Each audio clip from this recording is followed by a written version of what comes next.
Air Force One test flight. Air Force One test flight. Have you completed equipment checkout? Roger, this is Air Force One. We are completing equipment checkout.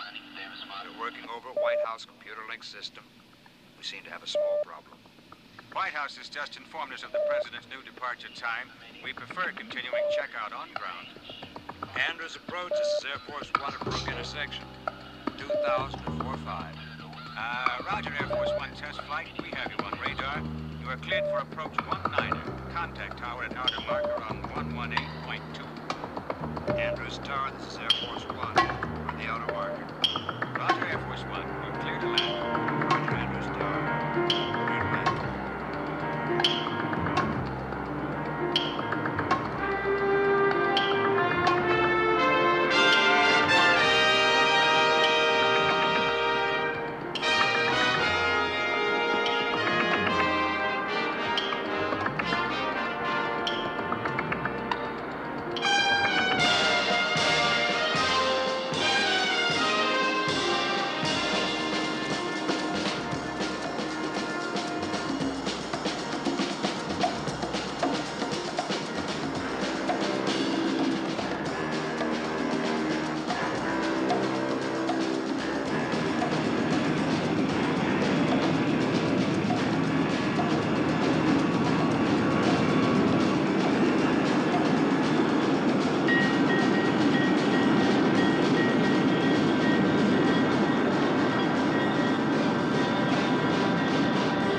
Drive this morning, Major. Beautiful, Sam. Just beautiful. White House just sent it over. I guess that means the trip is really on. Look, Sergeant, will you do me a favor, please? Set up the President's practice tee in the aft section. Last week, he nearly killed me with a backswing over Cleveland. Sure do, Colonel. Where to tonight? One guess. Palm Springs. Palm Springs it is. Now take a deep breath. Let it out. It's a bad time. It's the worst possible time. Again? There's tension in every embassy in Washington. The Foreign Relations Committee will demand information only you can... Exhale. Well, at least wait until the satellite photos are analyzed. Inhale. You'll be severely criticized in the press. Exhale. This is a lot bigger than Cuba, and they know it. And they also know that Kennedy wasn't off digging clams on Cape Cod during that crisis. Okay. Mr. President, I strongly advise. Can I put on my shirt, Arthur? You're not giving one of your seminars on power politics, George. The president is well aware of the seriousness of the Chinese situation. Mr. President, in my view, Your views are well known. I am retained to give those views, Mr. Secretary. In your time, they may not have needed experts, but the results are obvious. I believe my qualifications are in order. Mr. President? Everything functioning, Arthur? I think the trip to Palm Springs is a very good idea.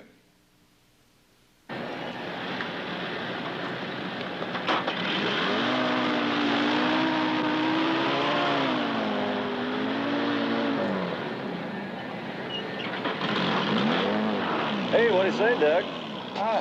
Had lunch? Yeah, twice. Yeah, that all checks out. Thank you, Sergeant. Okay. What do we have for weather? Routine, 49 headwinds, thunderstorm activity over Arizona. How high? 41,000. I filed for Dahlgren 3. Security bring up the war code yet? Oh, they'll put aboard just before takeoff, like always, routine. How's it coming, Judy? Am I all clear to get away? Well, state protocol is very upset, sir. You were to receive the Nigerian president Monday. The vice president can handle it. Madigan's very good with African statesmen. He tells them elephant jokes. Senator Haynes is waiting on the blue line. Thank you. Jordan. Excuse me, gentlemen. My brother.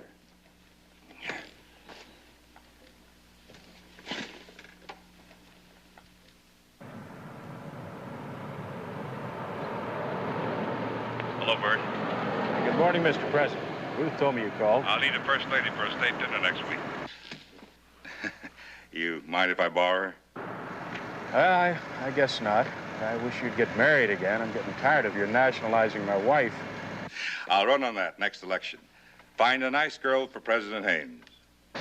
Look, they told me you're planning on flying out to Palm Springs tonight. What for? Arthur seems to think it's a good idea. Oh. Jerry, with the Chinese situation the way it is, don't you think you're taking a hell of a chance? I mean, Palm Springs is a long way from the Pentagon War Room. Why don't you come over this evening before the chopper leaves for Andrews? No, I'm flying up to Maine tonight, and I've got this committee meeting on civil aviation. Secretary of Defense. The chopper leaves at 9 o'clock. I've got Secretary Galvin on the phone. Bert, I'll see you later. Yes, Harold? Is that all there is? Read it to me. Thank you very much.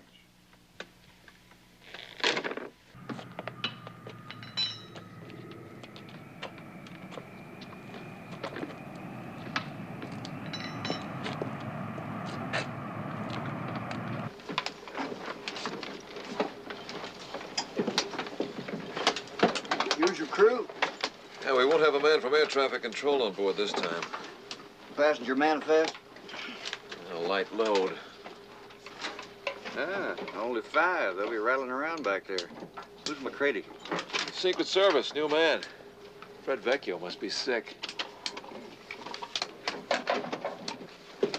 Eisenhower's heart attack, they covered up. All the FDR needed was arrest. Woodrow Wilson had a stroke and nobody knew it, Gunther. Haynes is tired. 3 years in office and he's tired. I know just how he feels. May I see your passage, please? Gunther Damon and Mark Jones, International Press. Mr. Damon, you only cleared as far as the press lounge. And you, I assume, are cleared all the way to the WAF barracks. You're going to be glad I went, believe me. Why? Because they're covering something. They're always covering something up. Be grateful. If they weren't, we'd all be out of a job. Gunther, they've been handing out those Milltown press releases for days now. The country needs a tranquilizer. A trip like this is a good way to say, take it easy, I'm on a vacation, things aren't so bad. No, he shouldn't be going. Not now. It doesn't make political sense. The Chinese thing is too hot. I've been around long enough to know that a guy like you who tries to figure out guys like them usually winds up talking to themselves. This is as far as I go. You think I'm going to comment on that? You're crazy. All right, sir. Shuttle bus for the press charter's leaving in 2 minutes. I thought you were flying with them on Air Force One. Well, so did I. Where's the press secretary? Mr. Lowy's waiting at the helicopter pad for the president, sir. That means no pre-flight briefing. You're right. Strange.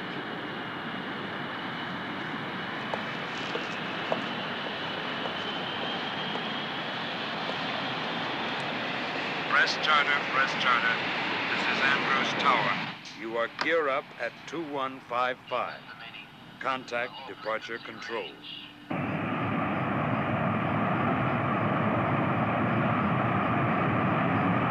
Chopper's airborne from the White House.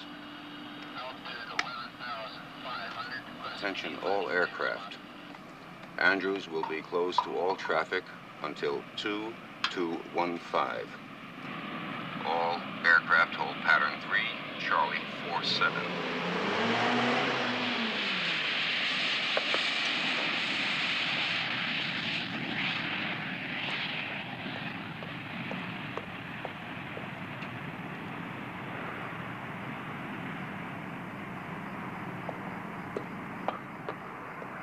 Andrews Tower, this is Air Force One. Radio check on VHF.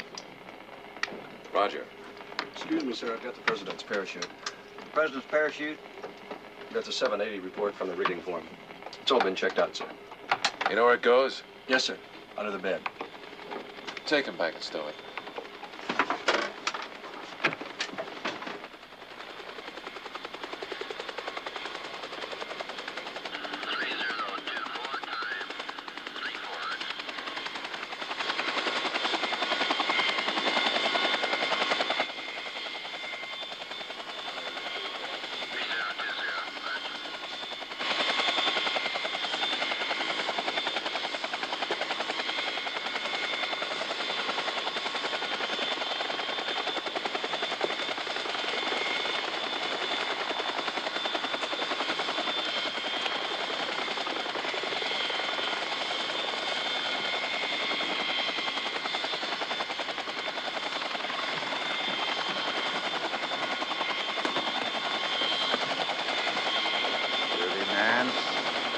Frank Lowy, Secret Service.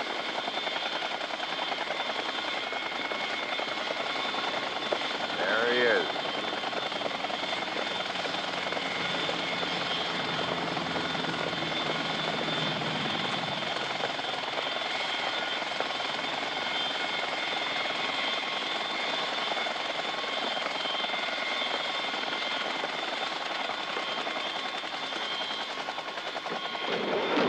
You'd think they'd be more careful. I mean, you could have taken a shot at him from here. With Madigan as vice president, that's the best life insurance policy Jeremy Haynes ever bought.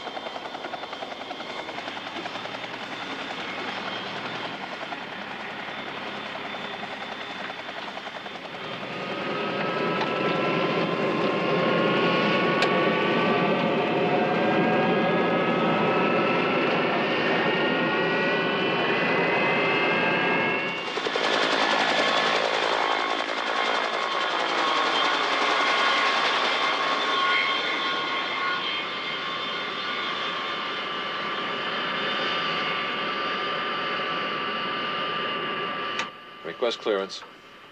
Clearance. Air Force One requests clearance to Farrell Air Force Base, California. Andrews Ground, Air Force One, ready to taxi. Air Force One, you're clear to taxi to runway 19 left.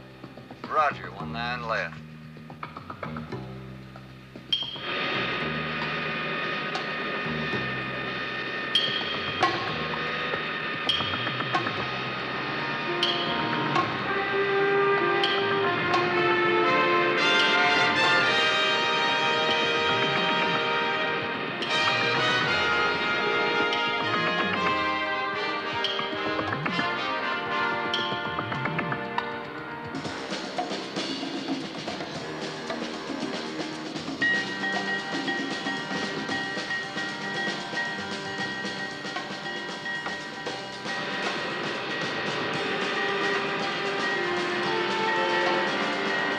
Flaps D1030 and 2 green.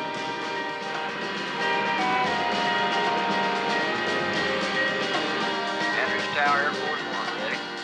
Roger, Air Force One, you are clear to take off.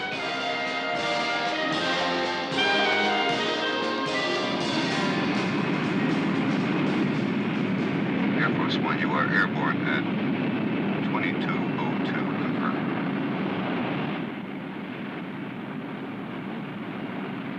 Air Force One, confirms 2202. Ready for a handover, Leesburg. Air Force One, over to you.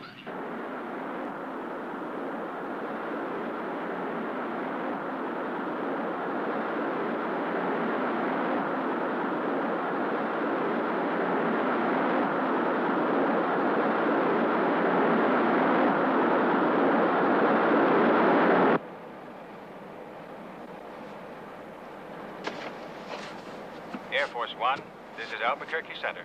Squawk ident, please. Albuquerque Center, this is Air Force One squawking. Albuquerque Center, have you an update on the Arizona weather front?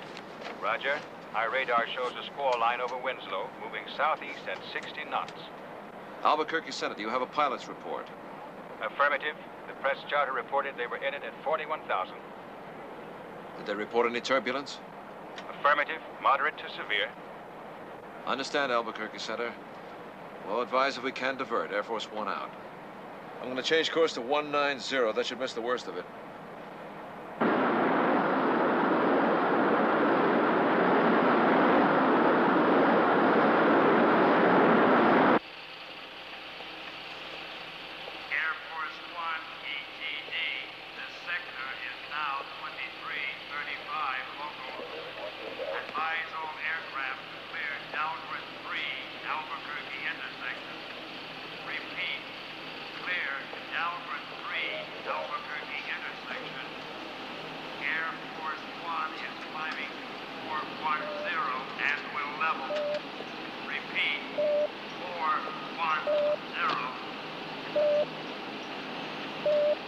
He's turned. He's trying to dodge the weather. Yeah, well, he'll catch it anyway, so why don't you call L.A. and tell him he'll be late? Man, I wish he'd start smoking again. He's driving me crazy. Los Angeles, this is Albuquerque Center. We'll be handing off Air Force One a little later than expected. He has some weather ahead of him, and we'll lose ground speed. Okay, Albuquerque. Keep us posted. Roger. Albuquerque Center, this is Air Force One. Air Force One, this is Albuquerque Center. Go ahead. Our radar shows no path through that squall line. We'll climb above it if possible. Any traffic? Negative, Air Force One. You are cleared to climb to flight level 430. Roger, Albuquerque, Air Force One out. He picked a lousy night to go to Palm Springs. It's a local condition.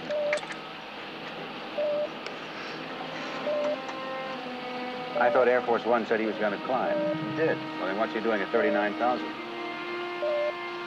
Well, that can't be. Carl. Air Force One, this is Albuquerque Center. Air Force One, we read you, Albuquerque Center.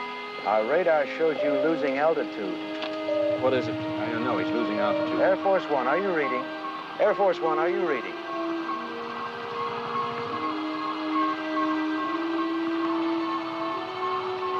Well, that's not possible. See if you can raise him on UHF. Air Force One, we're changing to alternate frequency.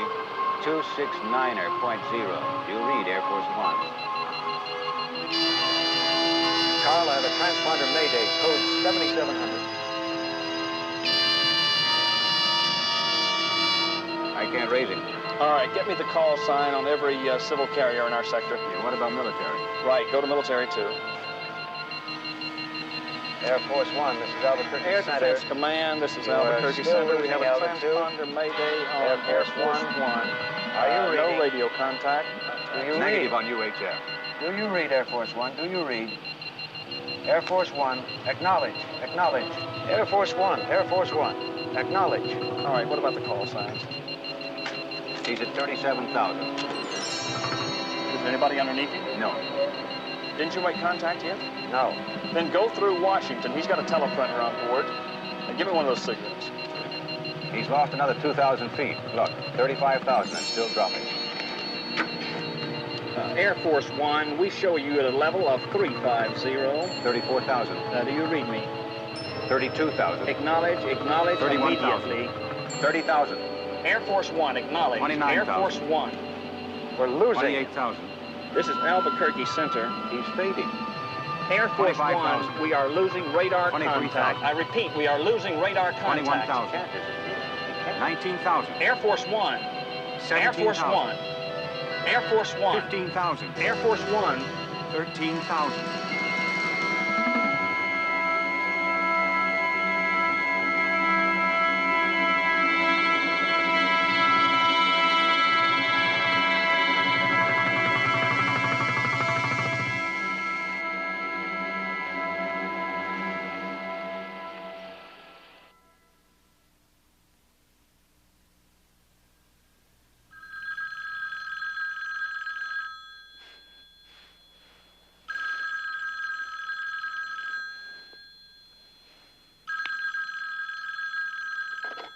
Yes.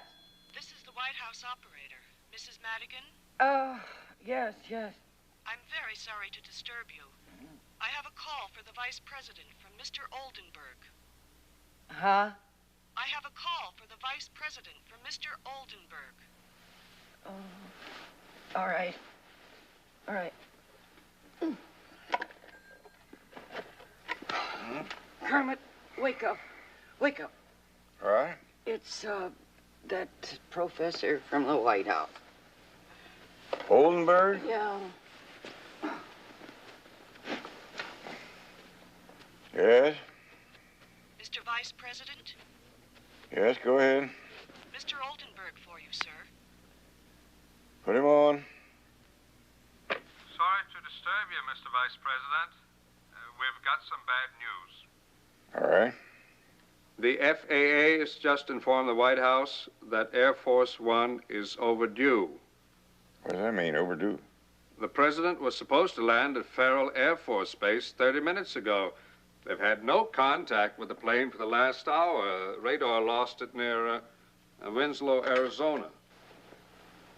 Lost it? How do you lose the president's airplane?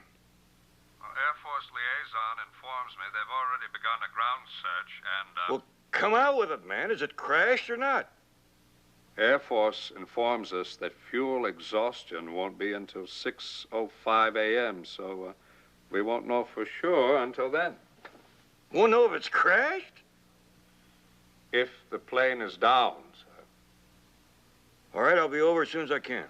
No, you better stay where you are, sir. I've already called Fred Toomey at Secret Service to put contingency plans in operation. He'll send additional agents to your house. Well, are you sure that's necessary? So soon? Well, sir, the president's plane is missing. All right, then. Excuse me, sir. I have Air Force liaison on the other line. Well, keep me informed. Thoroughly informed.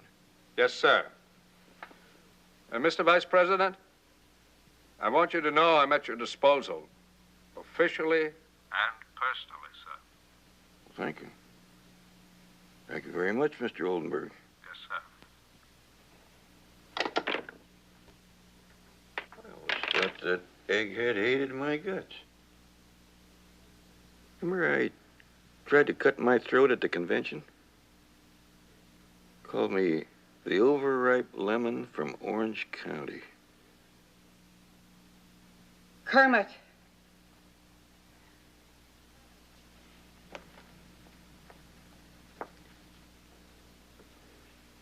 Do you realize what he just said? Yes.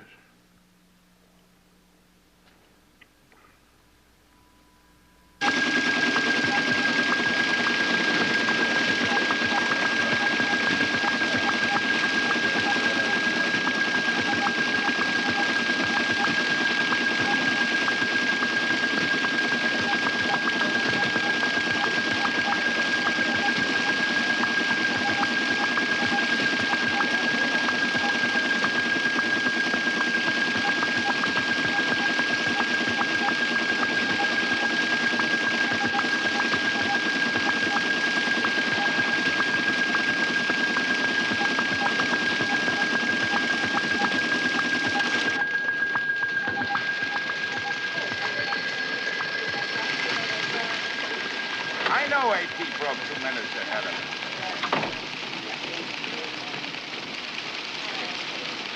The odd man is 3-1, Paul. My people are ready to drop. Put this on the air. I didn't have to call. Most of them came in when they heard. Yeah, really. Move it.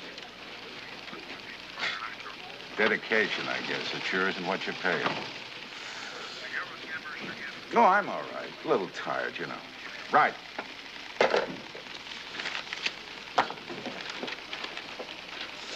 The old man was pleased.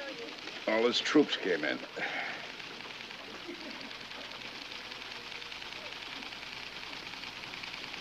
How long has she been here? Since about 4.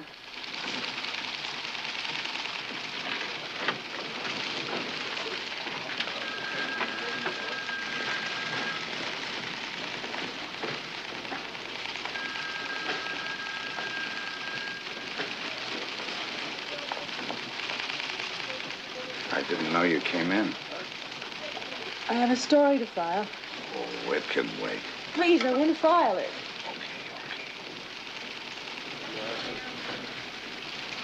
The German ambassador asked a few of us to stay for brandy after the reception. That's when we heard. Any reaction? Here it is.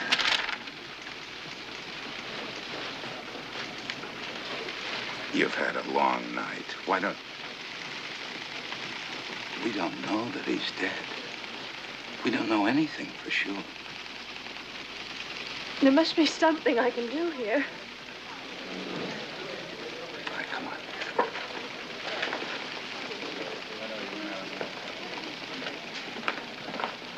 I saw him 2 nights ago. We had drinks. Let me see that ground-to-wear transcript.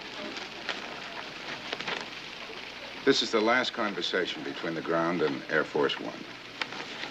And here's where they started into that thunderstorm. Those planes fly through storms all the time, usually when they're serving dinner. Why weren't they more careful? Editor. Yeah, he's right here. Jones. Where are you? Arizona. The Air Force set up a search command post at Luton.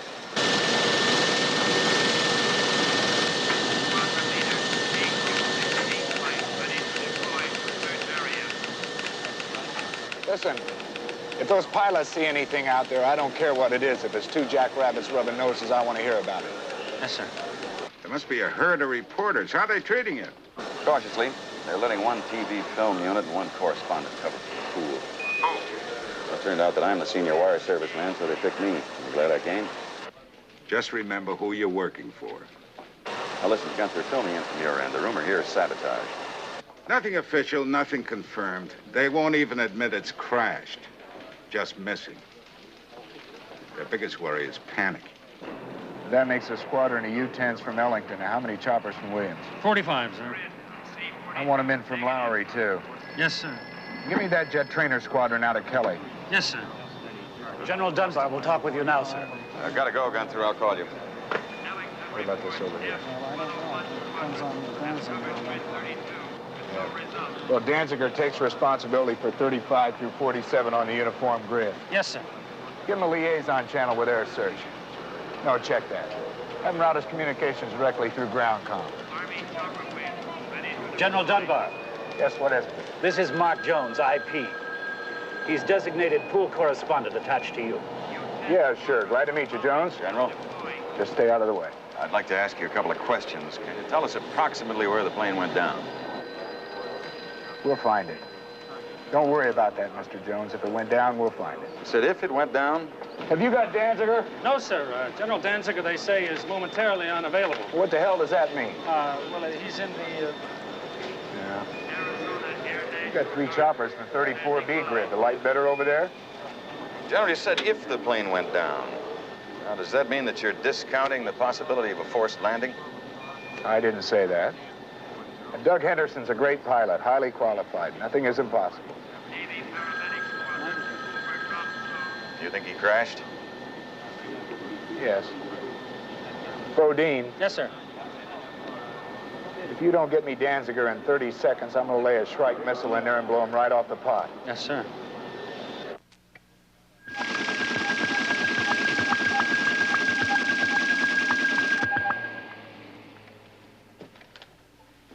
Listen, Colton, Isn't there a gadget that automatically starts sending as soon as there's a crash? Yes, sir, a CLB. A crash locator beacon. It's catapulted from the tail of the aircraft on impact. Well, if there have been no signals. No signals have been picked up. Why not? Well, if the impact damage was too severe, it's possible that... It's also possible, very possible, that the airplane didn't crash. Like if it was dematerialized. Sir? Blown up in the air, disintegrated. Well, that's possible, too, sir. The Vice President has offered a daring and original thesis, General. Of course, he means that every possibility must be considered, no matter how fantastic. Am I correct, sir? Yes, yes, you are. We got to keep our minds open, General. Sir, Chief Justice Hickman's clerk reporting. They've located him in Chevy Chase. He's driving here immediately. I didn't call for Hickman. I did, sir. Well, the fact remains that if there is positive intelligence confirming the president's death, Chief Justice Hickman must administer the oath of office. Of course, the oath may be administered by a district judge, as in the Kennedy-Johnson takeover, but I took the liberty of sending for the Chief Justice as long as he is available. I'm not ready to bury Jeremy Haynes yet. I appreciate your thinking, George. Well, there is the parachute. What parachute? It's a last resort measure for the president to use if jumping is the only way to... Dear God. The President of the United States could be wandering around somewhere in the middle of Arizona. He'd be lost out there for days. Weeks. Lost.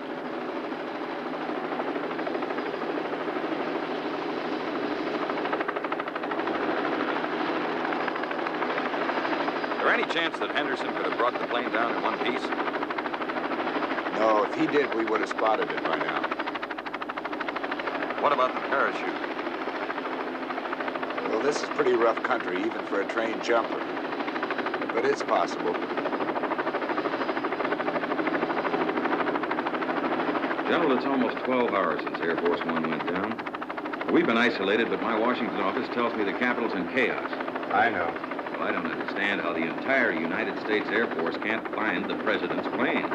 Unless Air Force One disintegrated, there's got to be a wreckage. And Jones, planes just don't disintegrate. Wait a minute. What? There.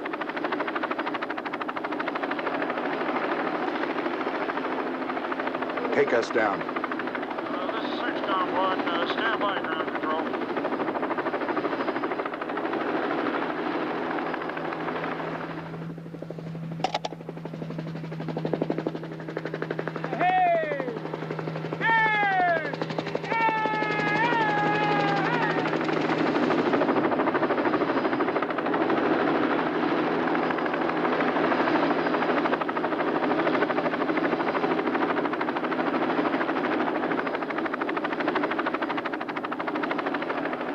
You know it's impossible for an aircraft that size just to disappear off the face of the earth.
What a miss.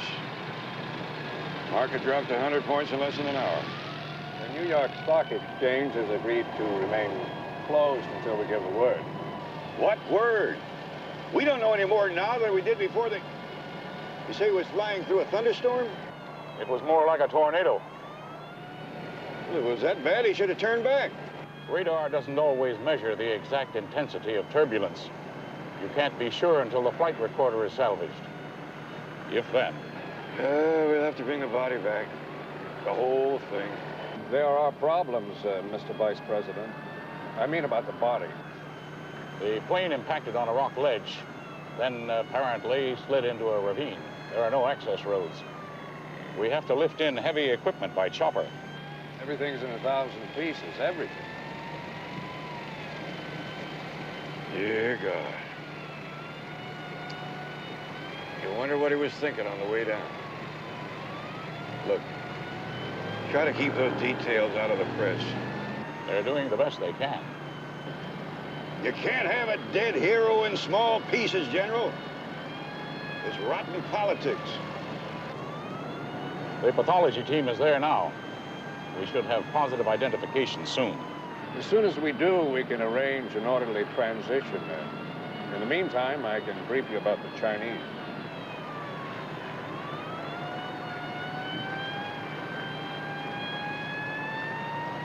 God, how he clobbered me in the West Virginia primary.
Mr. Jones. Myers, FAA, KFBI. So I know, Mr. Myers. I understand you recovered the flight recorder. We have to fly it back to Washington. Now, if you'll excuse us, gentlemen.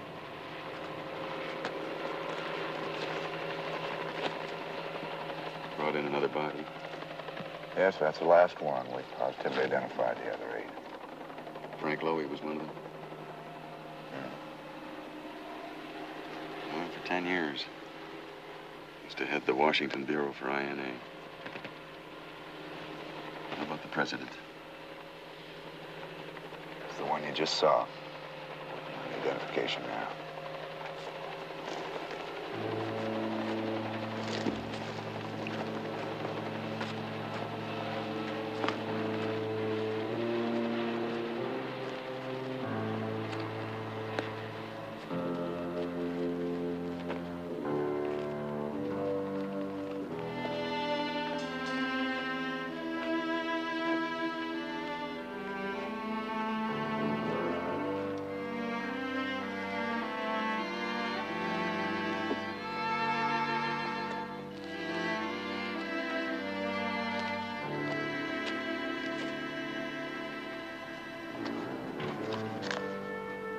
Men's shoes, size 9C, black.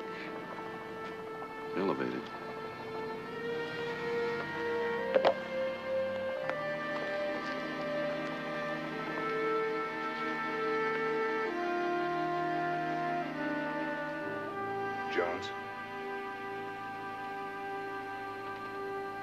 Over here.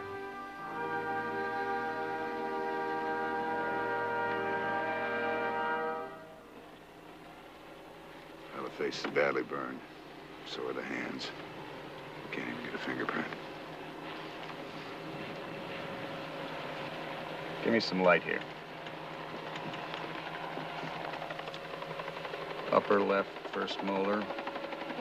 Lower right, first and second molar. Lower left, first and second molars missing. The anterior shows root canal therapy. Upper right, central. Upper right, lateral.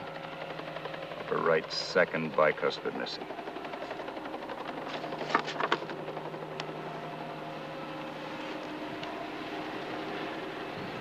Are you sure? I'm sure. Delta Charlie 30 approaching DC. Alpha leader over outer perimeter. Will hold pattern till you advise. Son, get me Washington on the Red Fox 3 Yes, line. General, you absolutely certain? Patch me through ground comm on Red Fox 3, priority 1. Fuselage section ready to lift. Please advise, ground comm. There were 9 people on Air Force One, and we recovered all 9 bodies. And none of them is a president.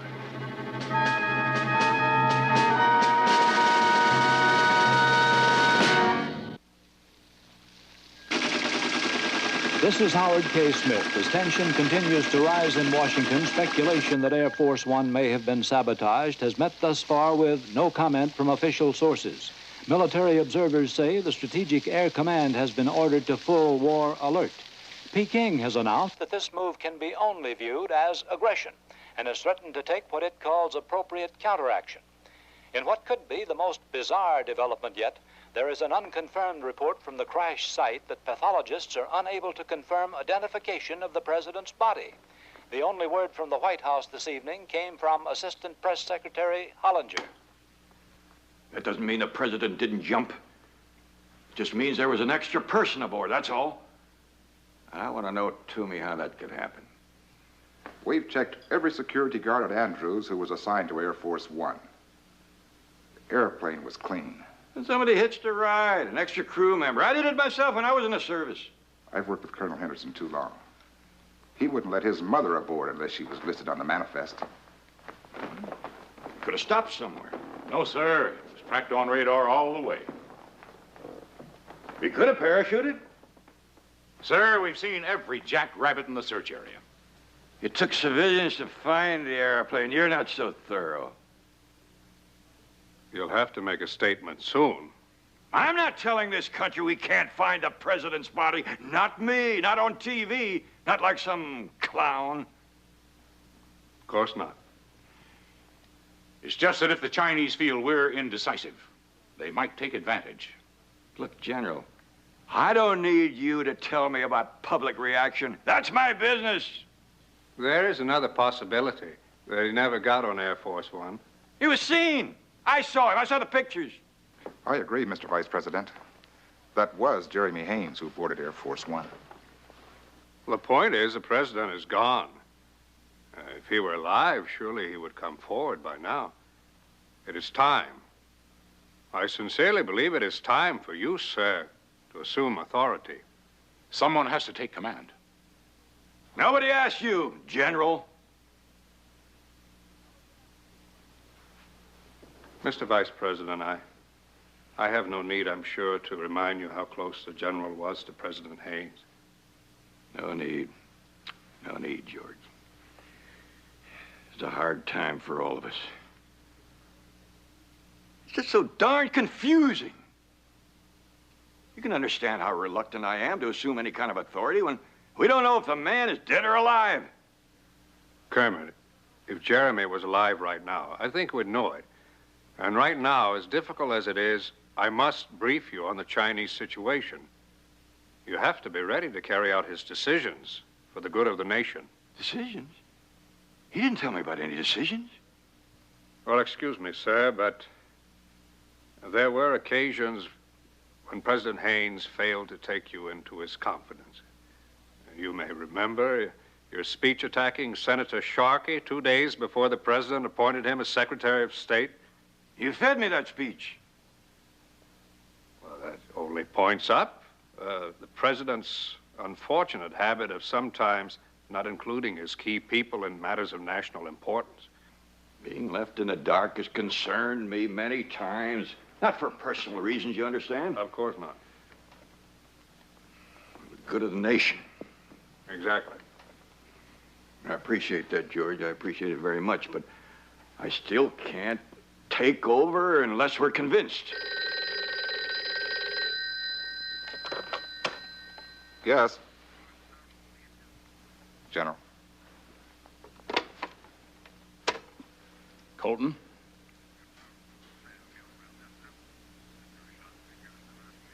I see. Yes, thank you. He didn't jump. How do you know? They just found the parachute, sir. In the wreckage. Unopened.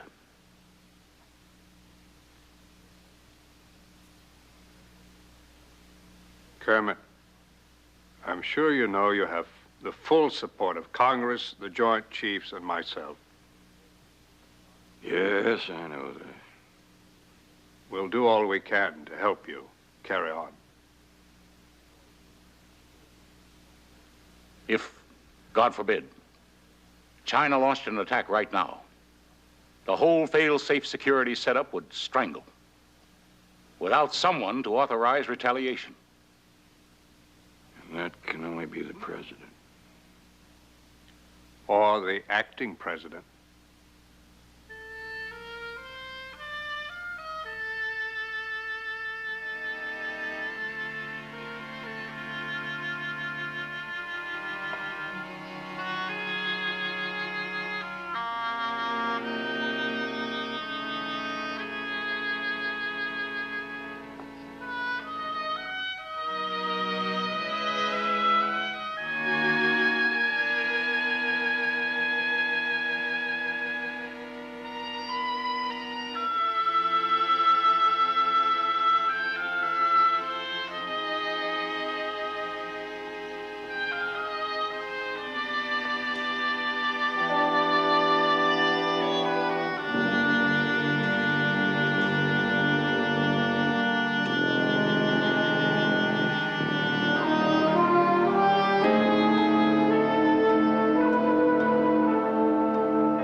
Gentlemen,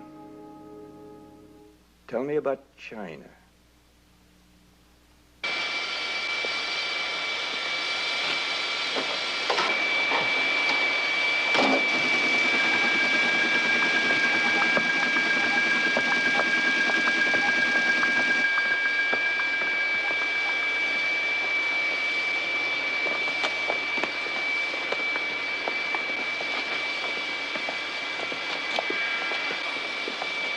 Need a lift? No, thanks. I've got to stop by operations. I'll see you tomorrow at the Pentagon at 10. Thanks for the ride. Thanks for the company. Oh, and Jones. I'm glad you're a pro.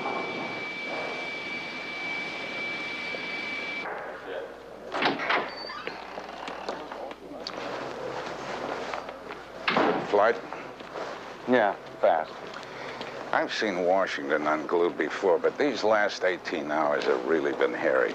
Oldenburg called, then canceled 2 press conferences. Madigan's unreachable. Embassy Row is hysterical. And New York is howling every 10 minutes for an update. I guess I'm glad to see you back. Hey, you okay? Yeah, it's a delayed reaction, I guess. I started feeling it on the way in. I saw the pictures.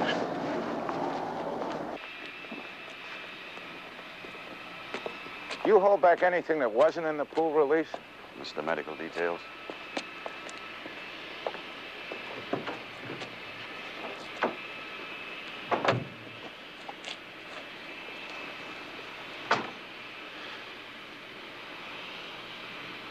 pretty gory, Gunther. The pathologists are certain the teeth were wrong, and when they got him put together, they figured he was shorter than the president. I'll tell you about it later. Do you realize if Haynes is dead, Kermit Madigan is the President of the United States? Kermit Madigan.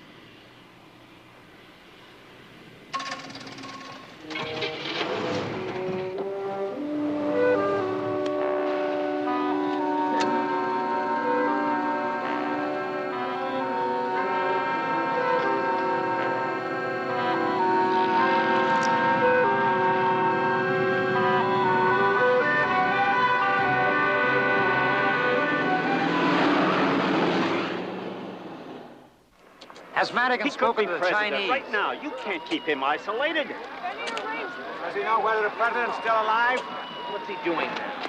Who's with Madigan now? Has he heard anything about the president? Does he expect to go to the White House? What's Madigan trying to hide? Gentlemen, please. Vice President make a statement. Parachute? Come on, move back. No one gets in. Kermit! Damn egghead quotes Kierkegaard. Who is Kierkegaard? He's a philosopher. I know that. What I mean is he quotes him in the middle of a position paper on Red China. Kermit, Jeremy Haynes has been missing 1 full day. According to the Constitution. Hester, please. You are now the president, right now. You've got to make the decisions. According to Oldenburg, the Chinese are ready to push the button any minute. Jeremy Haynes never told me a thing. Well, then why don't you just take over publicly? The man might still be alive. You can't just write him off. Oh, for heaven's sake, what do you owe to him? He only picked you on the ticket because he owed Milt Krug a favor, and he thought that you could carry California. I know. Tell me, he's used you for all his hatchet jobs. But the minute one backfired, he repudiated you, huh? How about the Sharkey business? All right. Let him alone. The man's probably dead. Well, then why don't you claim your office? Back off, Hester. Tough enough just sitting in a man's chair. Yes. Oh, yes, put her on. It's Senator Bert Haynes' wife. Hello, Ruth? Oh, that's all right. Well, no, they're putting my calls through the White House board now.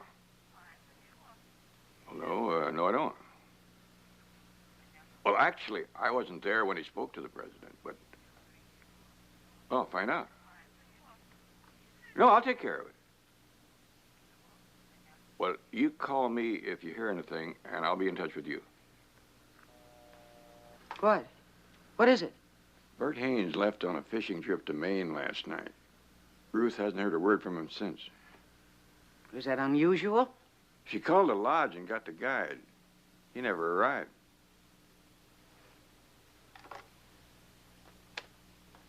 Get me Mr. Toomey. I don't see how Bert couldn't have heard what happened even in Maine. Toomey? This is the vice president. I just got a call from Senator Haynes' wife. She said... Well, damn it, is there anything else you characters have neglected to tell me? Well, you call back when you do. Secret Service and the FBI have been looking for Bert Haynes ever since Air Force One went down. They can't find him. Maybe I ought to see you home. No. I want to know, Gunther. You know, when Kennedy was dead, he was dead. Johnson was president, no questions asked. But we've got questions. Haynes wasn't on board that flight. We've got a right and we've got a need to know where he is. Maybe not. Maybe it's better not to know. You don't believe that, not for a minute. So we are on the brink of nuclear war, and they're hiding and evading and no commenting, and I want to know. I don't care if Haynes went crazy or was abducted or defected or ran off with somebody's wife. I want to know it. That's some delayed reaction. Yeah, I guess it is.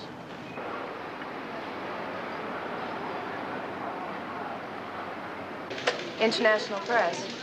No, I'm sorry, he's not in. Thank you. International press. One moment, please.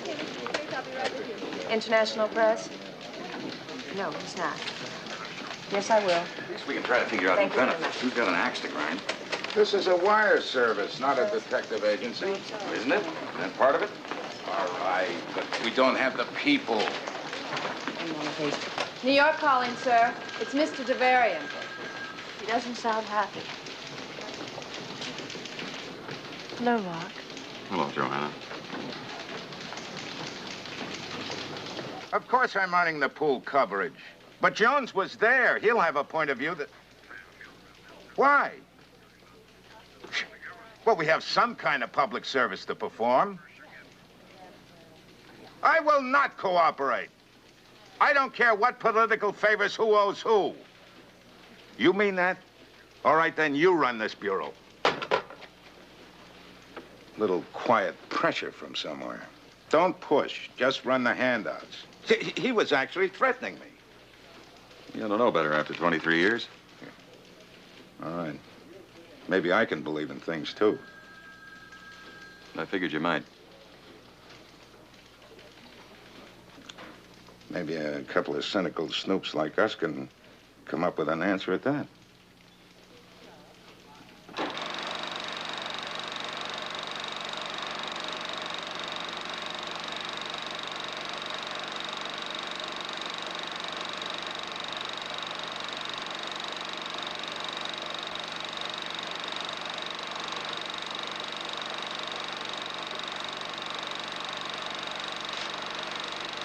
The way he walks is the same. I don't know about that raincoat. Well, he's headed for California.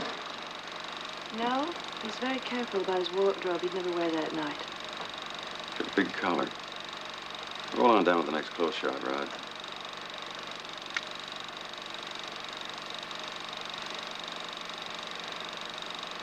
It's not sharp.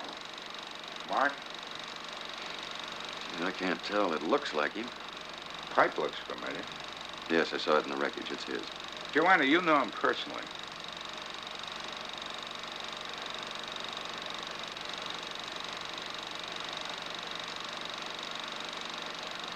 Yes, it's him.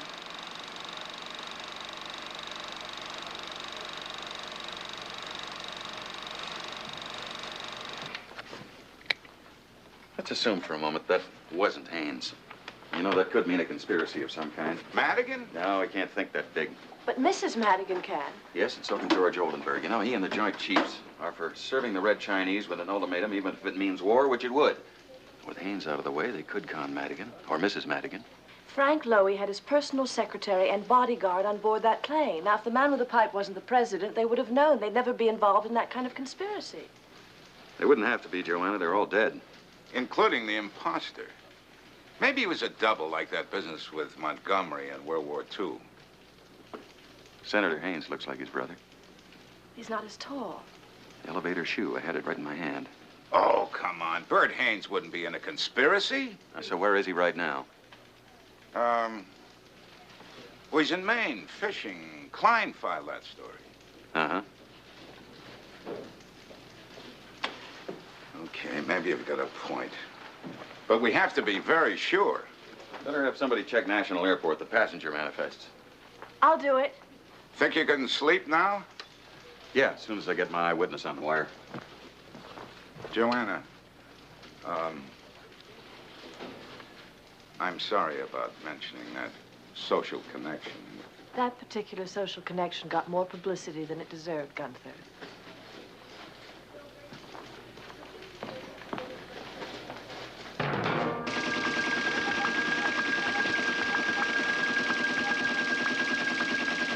Joanna, I can't talk to you now. I can't tie up General Dunbar's phone. Well, you can't call me here. I'll have to get back to you. Senator Haynes did not fly out of here. He was booked on a 9 o'clock flight to Bangor, but he's listed no show. Well, what about the the Boston shuttle flights. I checked. 5 p.m. to midnight, no Senator Haynes. I also checked air taxis and charters.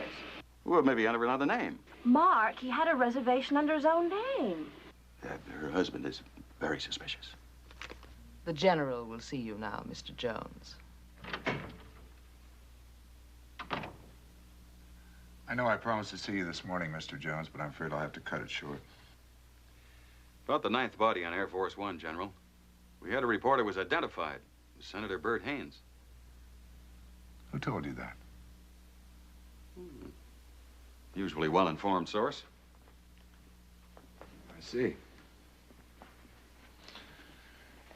And what makes you believe this usually well-informed source? We checked him out.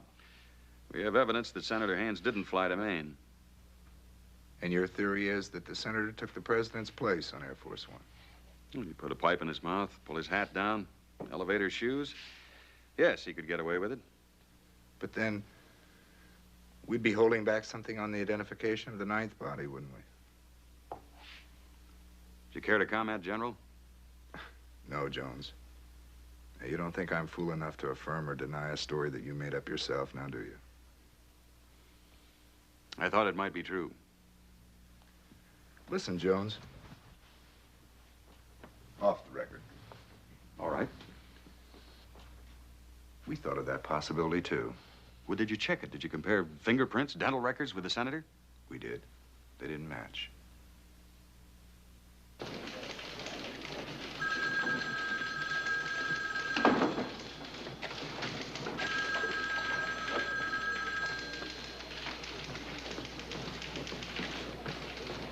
I don't believe him. Why should he lie? Listen, you remember that backgrounder that Oldenburg did 2 weeks ago on the Chinese missile thing? You still smell conspiracy, huh? Well, try it out, Gunther. Now, it's no secret that Oldenburg's pushing for a showdown with the Chinese. The Joint Chiefs are hot for it. So, 10 days ago, Haynes appoints Freeman Sharkey Secretary of State. We all know where Sharkey stands. There goes Oldenburg's influence, no military power play. So they stage a discreet little coup. It almost makes sense, but there are holes in it. Would Bert Haynes be in on it, his own brother? I haven't spoken to my brother in 10 years. Gunther Damon. He is? Yeah, I got it. We'll be there. Your theory is shot full of holes. Why? Bert Haynes is due at the National Airport in 1 hour.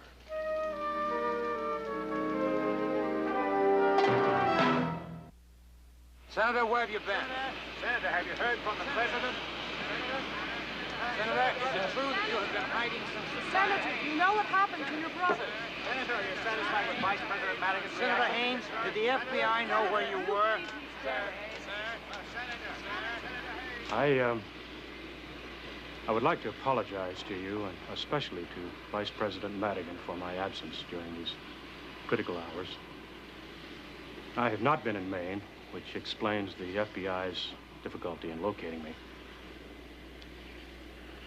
Friday evening, I received a telephone call from a friend of mine who has a place in St. Lawrence, one of the islands, and he invited me to be his guest. We were to fly to his place in his private plane from Boston. So I took the shuttle to Boston. I really didn't have time to cancel my reservation to Bangor. Senator, you said you took the shuttle to Boston? That's right. But the airline doesn't have any record of that. Mr. Jones, if you'll allow me to finish, I was about to say that as a member of the Senate Civil Aviation Committee, I rarely fly under my own name. It avoids a certain amount of unnecessary attention. Yes, but the Bangor reservation was in your name. That's right. I have a new girl in my office. She made that particular reservation. Senator, when did you first hear about Air Force One? I guess that was about 3 hours ago.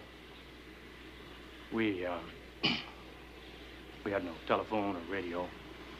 The Canadian Mounted Police informed us, found us and informed us, arranged for my return to Washington. Senator Haynes, did your brother give any clue or warning of a planned disappearance?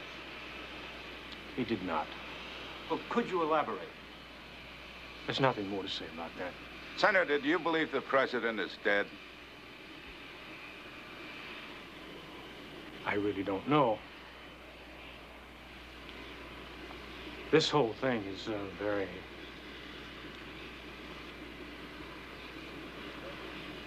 Look, I talked to Jerry, the president, last Friday evening, very briefly. But we really only spoke of mostly family matters. It was very brief. Then he said, "Goodbye, Bert." That's about it. Senator, I find it very hard to believe that all you discussed was family matters that evening. Mr. Jones, I don't really care what you find hard to believe.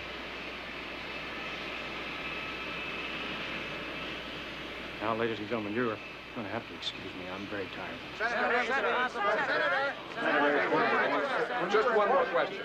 More information about what happened last Friday night. I believe him.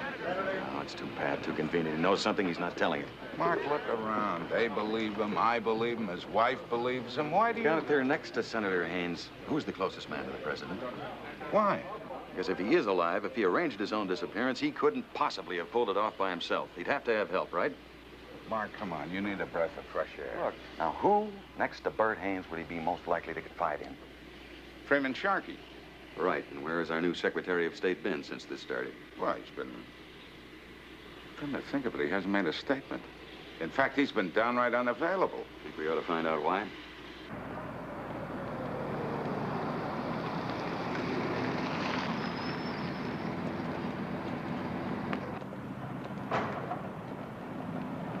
Hi, Mr. Jones. Oh, Frank, Mr. Sharkey's driving around? Oh, that'd be Joseph.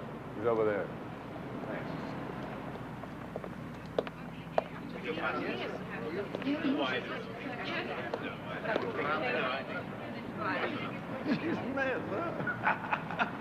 Great. Oh, Mr. Jones. Oh, Joseph. What brings you down to our little motor pool? Well, as a matter of fact, I came to talk to you. Oh, you know better than that, Mr. Jones. When I'm driving this car, I got no ears. No ears at all. No, I'm not fishing, Joseph. Actually, we're getting together some material on official government cars. They tell me the Secretary's car is the envy of the whole cabinet. Well, I wouldn't exactly say that. They sure keep it in great shape. Yes, sir. Just great. Yes, indeed. Now, listen, Joseph, tell me, do you have any, special tricks of any kind? Hmm? I'll tell you one trick, Mr. Jones. Pay no attention to those factory manuals. They tell you to lube the engine and change the oil every 6,000 miles. Me, I do it every 3,000. Ah. Looks like it just came off the assembly line. Yep. Well, matter of fact, I had a service the day the president's plane crashed. And it only had 3,000 miles. Well, let's see. Yep, 3,010. That was 2 days ago. And now?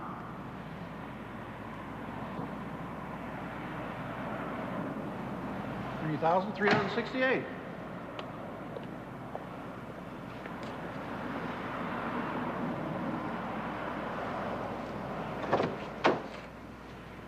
Where does Sharkey live? Chevy Chase. His car has gone almost 360 miles in 2 days. Home to office can't be more than 40 miles round trip, 2 days, 80 miles, 8360. That leaves us 280 unaccounted for miles. Maybe the car's used for other things as well. It is a motor pool. Not the Secretary's car.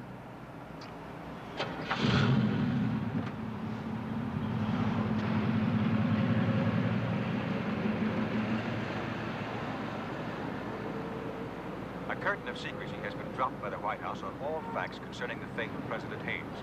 Congressional leaders are warning that without some immediate positive action by the executive branch, the country will plunge into civil chaos. With no direct statement from Vice President Madigan and the growing mystery surrounding the crash of Air Force One, wild, though unconfirmed, rumors are sweeping the country. Jeremy Haynes could be alive. He could be hidden somewhere. Somewhere where Sharkey's been seeing him. Maybe even right here in Washington, Gunther. If Haynes is alive, which I doubt, it's more than likely he left Washington. Maybe even left the country. We can check that at Andrews. Huh. They're not exactly going to issue press releases. Yeah, but there's got to be some fallout. They'd have to have heavy security. Hey, is Phil Voskovic still FAA liaison out there? As far as I know. Well, maybe we could get him to tell us whether they closed down traffic or any other outgoing flight on that same night that Air Force One left for Palm Springs.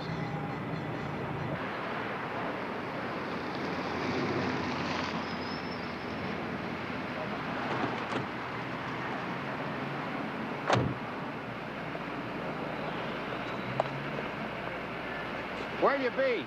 Watching Sharkey. He's due at the White House in about 45 minutes. I'll send Joanna out to Andrews. She can probably get it out of Voskovic. See you later, Gunther.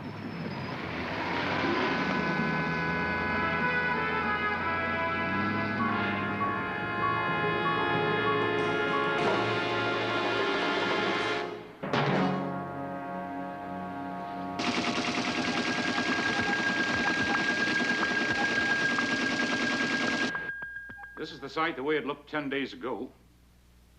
This was taken by the Agrippa 12 satellite at 0700 this morning. I can't tell a thing from that. Our analysis shows it's operational. MIRV warheads and protected by an ABM deployment as far south as Guangzhou. Oh, come in, Secretary Sharkey. Mr. Vice President. Same as our setup, isn't it? Yes, sir, of course, with a redundancy factor of 5. Well, how did the Chinese build them? I mean, the industry, the economy. They had the will. That it, General? Yes, sir. Pretty scary, Freeman.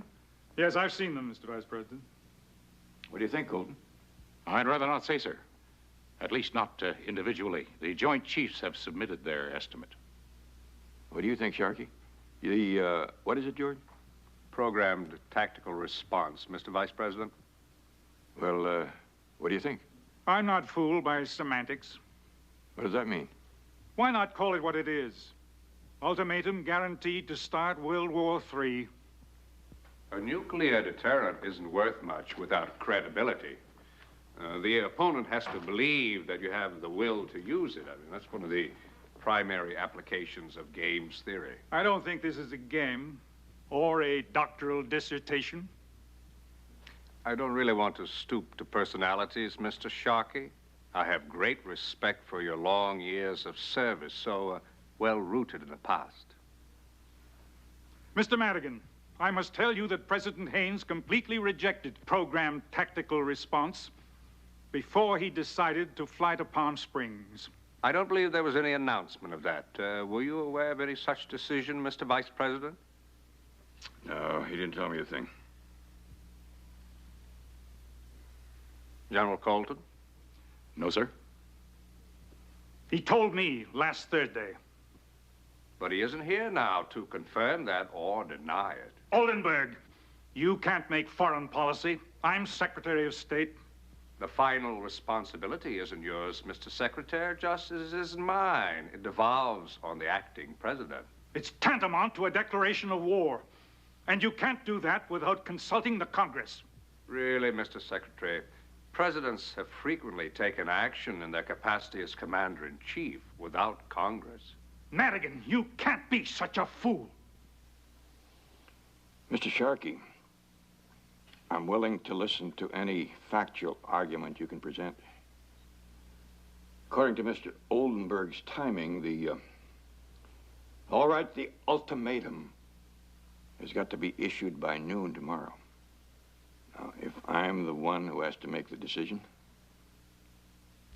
all right then. I made it. I'm sorry, sir. I urge you to believe me. Haynes rejected that policy. Wait. Just a few days. Give me a chance. Mr. Secretary, the simple fact is that the president isn't here to make the decision. Now, it would be different if you could produce him to confirm your theory. Can you?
Well, we can be sure of one thing. Freeman Sharkey doesn't like to be followed.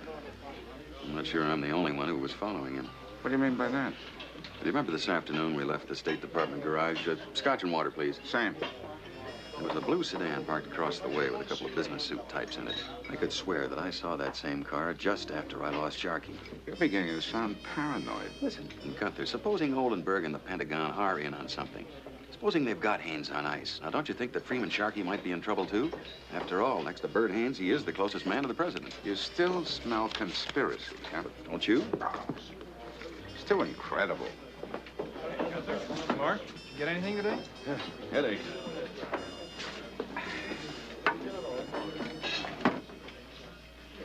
Well, I suppose it is possible that Haynes did arrange his own disappearance. Staged a phony flight to Palm Springs to get away by himself somewhere.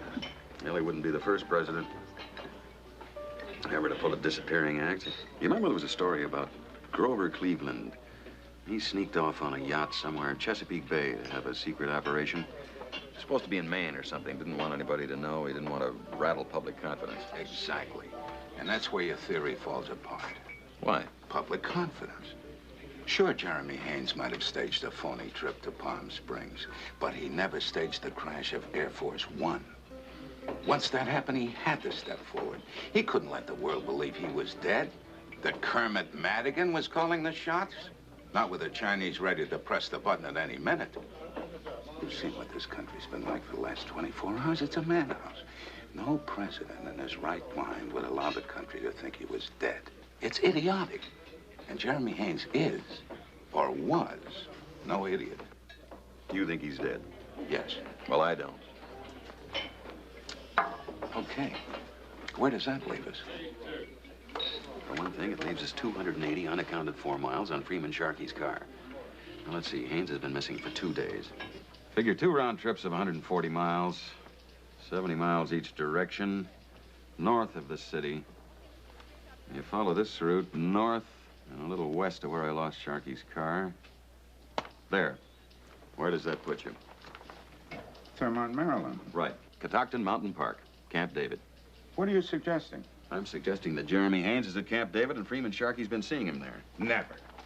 In the first place, if Haynes is alive, he's probably in no position to be choreographing the moves. And second, even if he were masterminding this nightmare, he'd never hole up at Camp David. Why? Why not? Jeremy Haynes hated that place. Remember, he had it closed down just after his inauguration. I think it should be checked out. It's a waste of your time and my money. For your information, I am now on my own time. I'll call you if I find anything.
Charlie, are you sure he didn't come in last?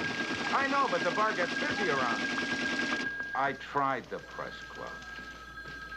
Tell him to call in at... Okay. Thanks. He's not in his apartment. The janitor let me in. Nobody saw him? No. Did you try the bar down? Damon. Gunther, this is Joanna Spencer. Yes, at Andrews.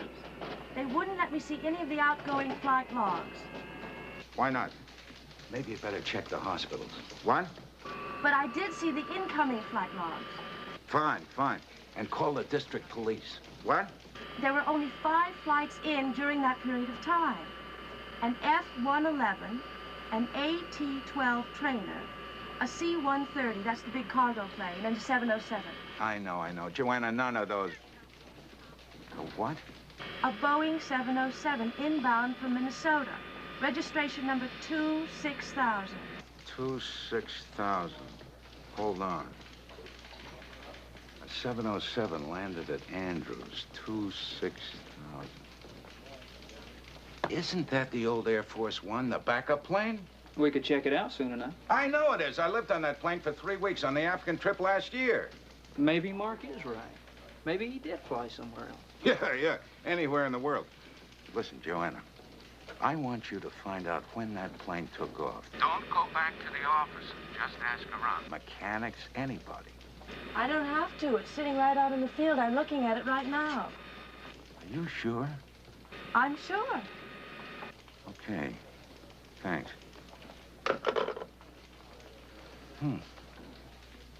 Sitting on the runway.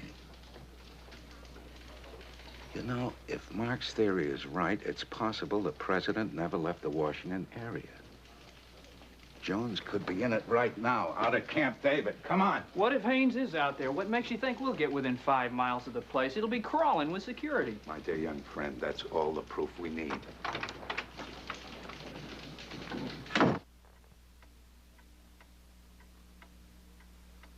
War Room reports green board. All Phase 1 installations on active alert. We go red board at 1200 hours. Red board. You have to activate the nuclear deterrent circuits, and the hotline is right by your, the president's desk. I see. The ultimatum will be transmitted to the Chinese embassy in Warsaw and will reach Peking in, well, roughly 43 minutes.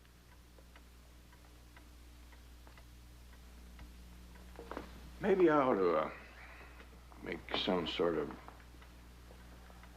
public statement on TV or something. Oh, I don't think so, sir. That would compromise security prematurely. But one must take necessary action before one is inhibited by random, unpredictable response, either from Congress or the general public. It's cleaner this way.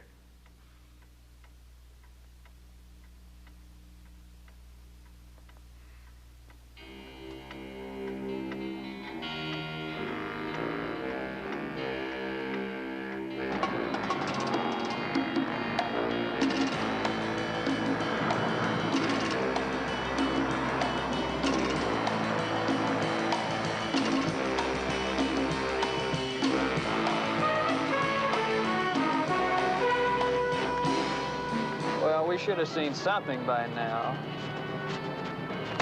I mean, not even one single state trooper.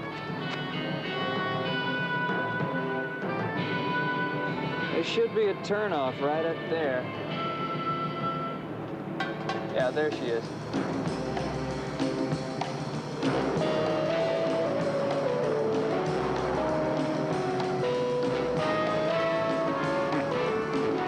One lousy corporal.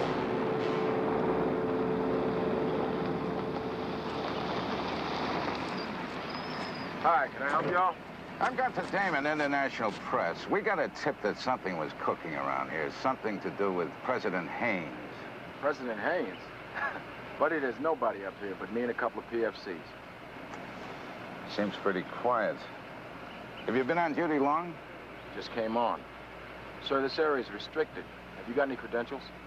Got a White House pass.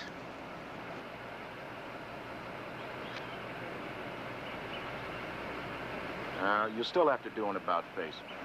I'm sorry, sir, but those are my orders. All right. When you first came on duty, did you notice any activity around here? Helicopters, limousines? Been quiet as a graveyard. I'm sorry, sir, but... All right. All right.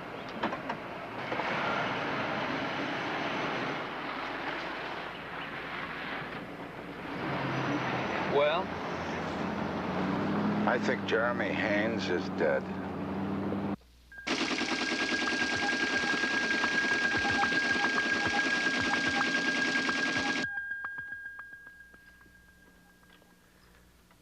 This is the problem that has faced every commander-in-chief.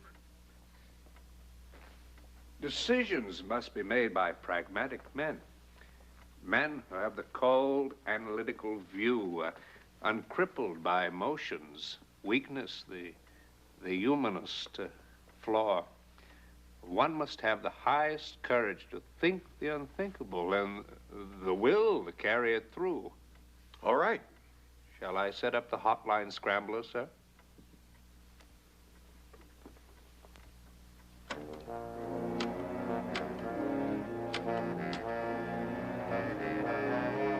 It is now 12 o'clock.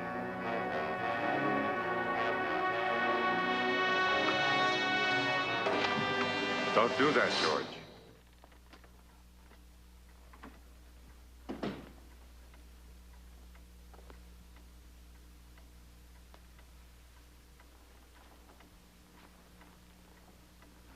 Hello, Kermit. Mr. President, There was no way for you to know, Kermit. but I don't understand. I thought For the past 2 days and nights, I've been at Camp David. Camp David? Where, with the help of Secretary Sharkey, I have just concluded a mutual defense pact with Premier Batalikov of the Soviet Union. It boils down to our joining together in the face of the Chinese missile threat. I'm glad you're here, General. Sir? George, your pipe is out. George. I let you mind the store, and you try to burn it down. You see, George, there is another way to stop Red China without nuclear war. Why wasn't I told? You should have been. If it hadn't been for the crash. We anticipated everything except that. Mr. President, Kermit, I'm sorry for what happened yesterday. You could not be told. The Russian security people insisted that nobody except those actually participating know of the meeting. If the Chinese had found out that Putelnikov was in this country, they'd have wiped Moscow off the map. When Air Force One went down, the Russians threw fits. They threatened to walk out if security was breached. We had a close one last night. Mark Jones, IP's White House man, got to us. We had to hold him till this morning. I guess we owe him something for that. The ninth body, the imposter. Who was that? Fred Vecchio from the Secret Service. Doug Henderson, Frank Lowy, Judy Nance. Well, the idea was to use the Palm Springs trip as a blind while our old Air Force One flew the Russian premier here for the meeting at Camp David. It wouldn't have mattered except for the crash. You do seize your opportunities, don't you, George?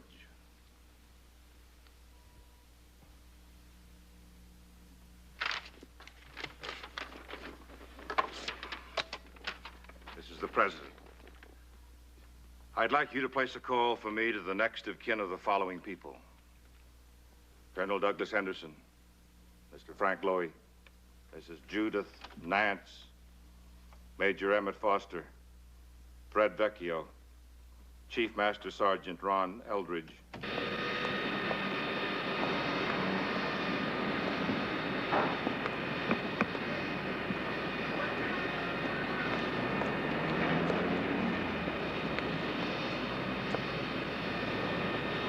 Jones. Hey, now I'm not out here to play games. You've been gone 18 hours without a call. You dragged me all the way out here. You onto something? What?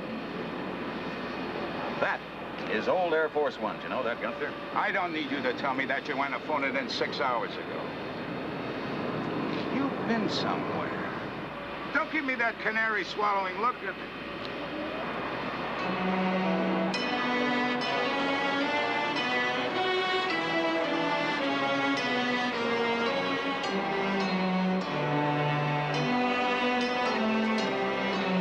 Isn't that Putelnikov?